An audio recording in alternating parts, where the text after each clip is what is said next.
Hey everyone, this is Weather Extra, and today we have a special guest with us. This is Dr. Jeremy Balin. He is an associate professor at the University of Alabama in the Astronomy and Physics department. And there's actually something in the sky that you can see, and he's going to tell us more about that. So thanks for joining us, Dr. Balin. It's a pleasure to have you on the show. Can you tell us a little bit more about this comet? I believe it's called Comet ZTF E3 that's visible in the sky right now. Yeah, so there is this comet that is visible. It's in the northern hemisphere right now, so it's good viewing for us.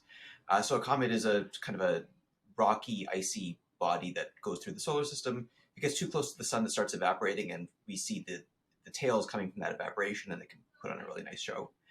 So this is a comet that currently is on its way out from the sun back towards us, and so it's going to be at its closest point to Earth within the next week, and so that makes it a really nice time to see it. And it's gotten bright enough that it's sort of just barely visible with your naked eye at a really dark site right now, and it should be brightening probably over the next week or so before it starts getting fainter again. And if you have a pair of binoculars or a small telescope, it'll be even better. Nice. And so I think they also call it the green comet. Does it show up as green when you're looking at it through your binoculars or telescope? So if you're just looking at it with your own eye, you're probably not going to notice it, but with binoculars or a telescope, you might. So the reason that comets get different colors is because different substances in them interact with light in different ways, and depending what they're made out of, you'll get different colors. And so there's some carbon in this particular comet that's giving off more of a green glow. Nice. And so what are the perfect sky conditions for us to be able to see this? So the key thing is you want to be in as dark a site as possible, so far away from the city if you can, and a nice view of the northern horizon because that's where the comet is. And if you got those and no clouds, then you should be in good shape. And now, how long of a period do we have to see this comet? Because I know that tomorrow should be pretty good conditions for us to see it, but then the next couple of days we have rain and cloudy conditions coming about again. So, how long do we have the chance to be able to see this comet? So comets are kind of unpredictable, which makes it hard to predict. But in fact, so it's coming close to Earth right now, but it's also on its way out.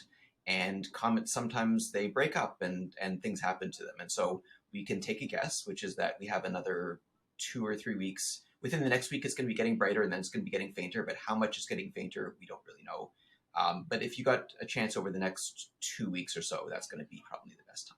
Okay, cool. And so now I've heard that you all have a viewing of it tomorrow at the University of Alabama. Tell us a little bit more about that. Yeah, so we have an event at our observatory on the roof of Galilee Hall.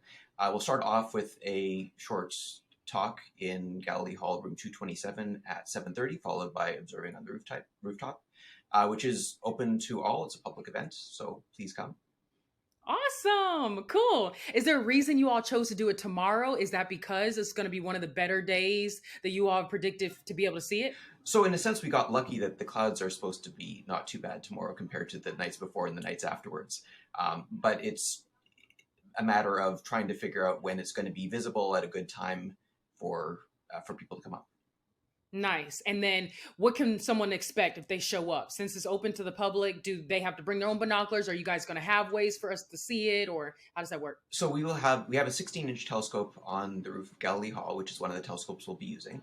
We also have some smaller telescopes that will also be available to use, and there are other things that are nice to see in the sky, for example, Mars and the moon, that will also be available to see. And so come on up and take a look at all of the interesting things that there are in the sky right now. Nice. And there's no way that people have to register to show up. They can just They can just show come up. at the time and location, right? Exactly. All right. Sounds good. Well, thank you so much, Dr. Balin. It was a pleasure speaking with you. And you heard it right here on First Alert Weather Extra. You can go, I'll put the link actually on my social media pages for you all to go and find the information to see this comet at the University of Alabama if you are interested. Thanks once again, Dr. Balin. Have a wonderful rest of your evening. And this is First Alert Weather Extra.